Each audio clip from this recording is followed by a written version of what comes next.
Hello guys, magandang umaga ulit sa lahat. Another day of blessing from our Lord and another words of encouragement. So sa lahat ng gusto makinig and who wants to build their faith, listen to me guys and bear with me. So our topic for today is how to know how we truly know if we are how to know if we are truly saved. So, let's go back to the scriptures, guys.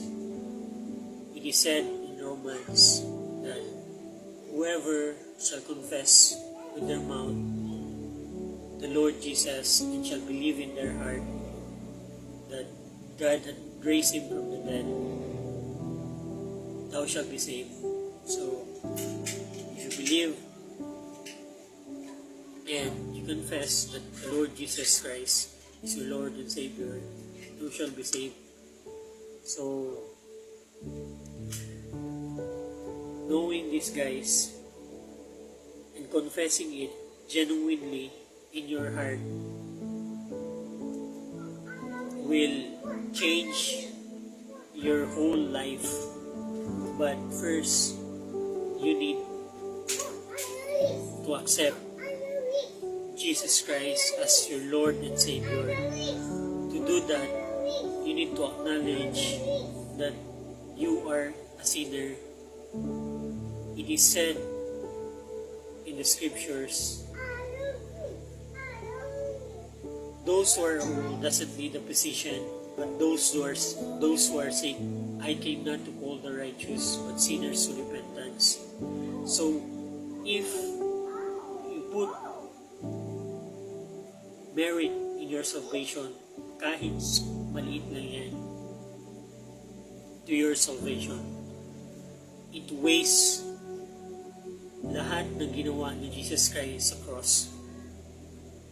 So, God sent His Son because none is righteous.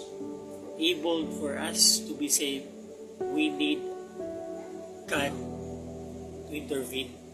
So, it is said in the scripture, it is impossible for a man,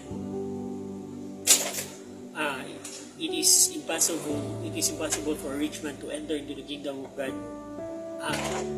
It is easier for a camel to enter into the eye of the needle than for a rich man to enter into the kingdom of God. The disciples said, Lord, then who can be saved? Jesus said, for man, to man it is impossible, but with God nothing is impossible.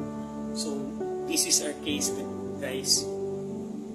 We cannot enter into the kingdom of God because we fall short of the glory of God. And as it is said in the scriptures, the only way is if God Himself will make a way for us to enter into His kingdom. For with God, as He said, nothing is impossible for Him. So that's why God sent His Son, Jesus Christ, to save us from the wrath of hell. So, no one is righteous, guys. Every one of us, we fall short of the glory of God. So, that's why God sent His Son to give us an offering, of salvation as a free gift.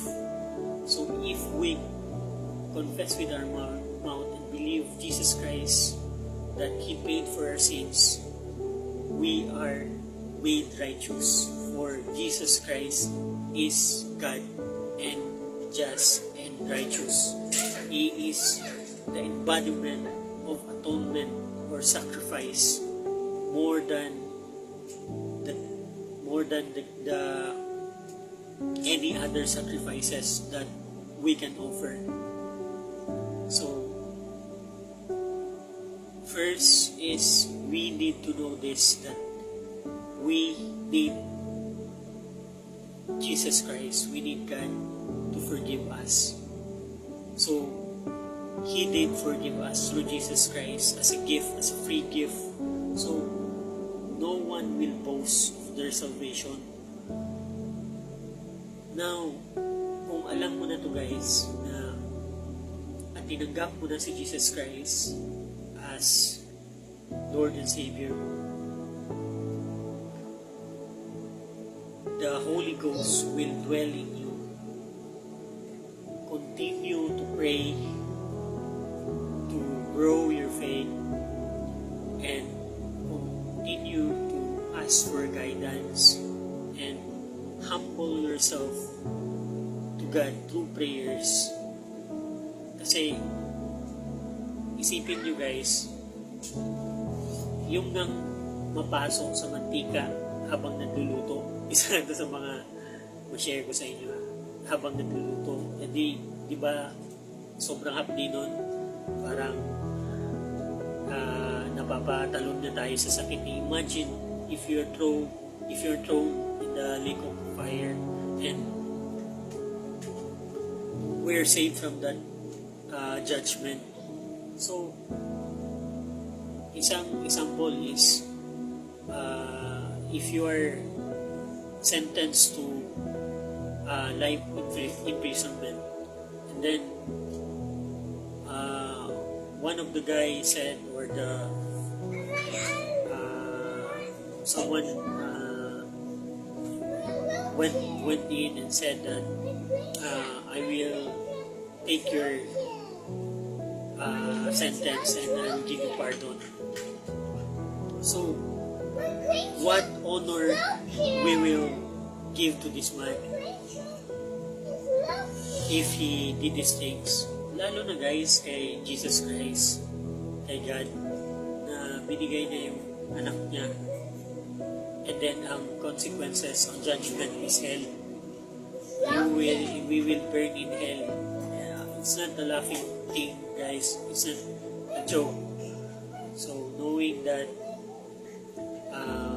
with a contrite heart, be grateful, be thankful to God that He saved us from this eternal damnation. You will have the Holy Ghost in you, and you will know that, and you will know more and more Christ in your life. Just continue to submit yourself to prayers and give thanks and glory to God always, and He will be with you always. And that's all guys. God bless you everybody. Thank you.